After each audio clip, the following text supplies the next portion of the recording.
And welcome back to Talk to Me with the coach, Michael E. Mayden, as I'm visiting with Mark Dorn today, who's got his claim to fame story. He's just been telling me, I feel like a real celebrity now. I'm with a real Hollywood star. So he's going to tell us a little bit about his claim to fame. Well, one claim to fame is we were in the 1986 playoffs against the Boston Red Sox, and Donnie Moore threw a home run pitch that I don't really like to talk about because it's kind of a sad thing, though, too, because Donnie Moore ended up committing suicide because of it. But you see on ESPN Classic, you see myself and Chuck Finley on the bench with Kirk McCaskill, and we just kind of put our hands around our head and it's like, oh, and dropped her. And then the other thing is I was a catcher in the movie Rookie of the Year. So I guess when you do things, some fun things like that, you have a good time. So how did you get to be a movie star? A movie star? Well, I wish I was a movie star because then I'd be a millionaire. But we got into movies because some people from 20th Century Fox were asking for former professional baseball players in the Chicago area, and asked me if I'd be interested in playing a role in the movie Rookie of the Year. And so because of that, they kind of auditioned us and things like that, and I guess I fit the bill for a catcher.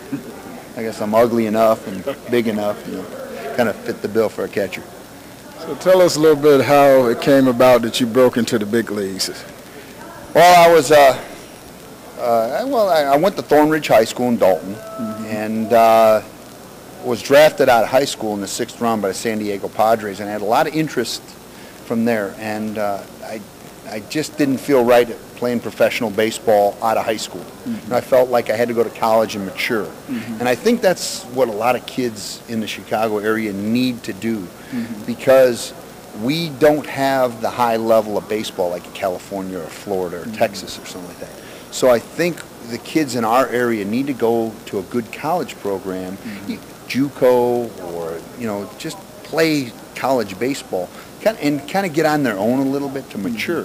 I see so many kids that they get to the pro level. Like a great example, Bo Flowers, a kid out of Walther Lutheran, great athlete. I love the kid to death, hard worker, great athlete, and he struggled with the transition from high school star to professional baseball. And that kind of seems to be a transition kind of period that our kids in our area are having trouble with. And I took the other road. I went to college and I said, I need to mature. I need to be on my own and away from my folks and the security of home. I need to grow up, be a man, And that's really where I went. And I went to Wisconsin, University of Wisconsin, a great academic school. They really bust your butt academically. They don't let you get away with a lot of things. And by doing that, heck, I became a first-round draft choice, and from there I just got to kind of move my way on up. And I think the foundation that I got from the University of Wisconsin, becoming a man, kind of helped that. 2 points that you just brought up about playing past high school. How does the weather play a part in the Midwest versus the warm weather climates? Well, playing out in Florida or Texas or California, those kids play all the time. Our kids, it's kind of funny because now I've been away from the game for about 12 years, and now we've got all these kids that want to work out in the wintertime, and they want to get better, but they kind of say this stuff to me like, well, I'll get burnt out and everything. But then when we play kids from California or Florida and we get our butts kicked, well, they play year-round. Well, wait a minute, kid. You just told me last week that you didn't want to burn out. So there's a fine line. The kids out in California, Texas, Florida, Arizona, they work out and they keep honing their skills year-round. Our kids, and I was talking with Marvin Freeman, you remember Marvin? He's a 10-year veteran. Or you can look on the internet at diamondsportsacademy.com. diamondsportsacademy.com. And just before we let you go, I know you got many stories. We're going to have to meet up and do a show together in the future. But give us a great spring training story. A great spring training story. Okay. I've got one that, everybody knows about Jose Canseco. Okay, and everybody knows. Are you sure you can mention that name? Well, no, just kidding. You're gonna like this one though. And the only problem is there's a lot of bleeps in this thing. But anyway, Jose Canseco was playing. I was playing with the Angels, and Jose was with the A's, and we're in Phoenix. And Jose hit a ball about 9 miles. And he hit the ball about 9 miles, and I was in center field, and George Hendricks was in right field. Mm-hmm. And George just stood in one place, and I stood in one place because it was gone. I mean, there's no use moving or anything. And we just watched the ball go. And in Phoenix, there's just a beautiful landscape of, like, it's built like right in the Superstition Mountains at their ballpark. So it's kind of like up in this, it's just a majestic shot up in the mountains. This ball lands, and I watch it, and this is like 10 seconds after he hit it, right? And I turn around, and he still hasn't left the batter's box.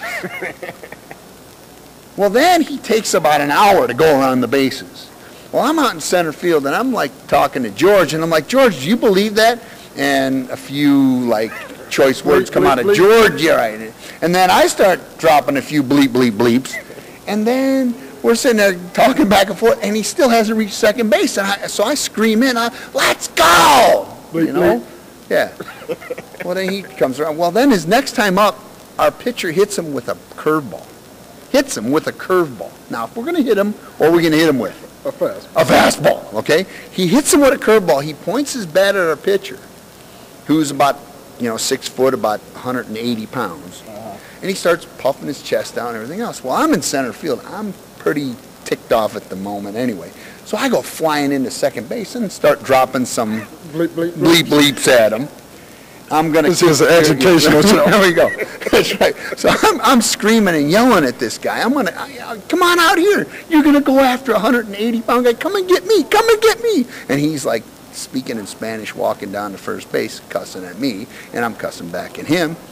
And Larry Poncino, the umpire, comes walking up and puts his hands on my chest and says, okay, that's enough, or I'm going to have to throw you out. I said, in a few choice words. And bleep, bleep, bleep. Yes. So then we go back out.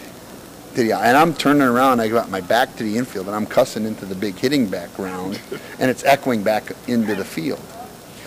Well, anyway, after the inning's over with, after I'd said about 9 million bleep, bleep, bleep. Yes, bleeps. And a phone call from the commissioner, I'm sure. Well, I walk into the dugout, and Gene Mock, who was our manager, and he's a Hall of Famer, he's a great man, he comes walking down, and I'm like, oh, no, I'm in trouble now. I'm going to get sent down to the minors. He comes walking down and goes, okay, have you had enough yet? And I'm like, yes, sir. And I put my head down. I'm like, oh, I'm going back to the minors today. Yeah, I'm going to get my pink slip. I'm heading down. Well, then, after the game, we go in the clubhouse, and the clubby comes walking up to me and says, Skip wants to talk to you. I'm like, I'm going back to Mesa.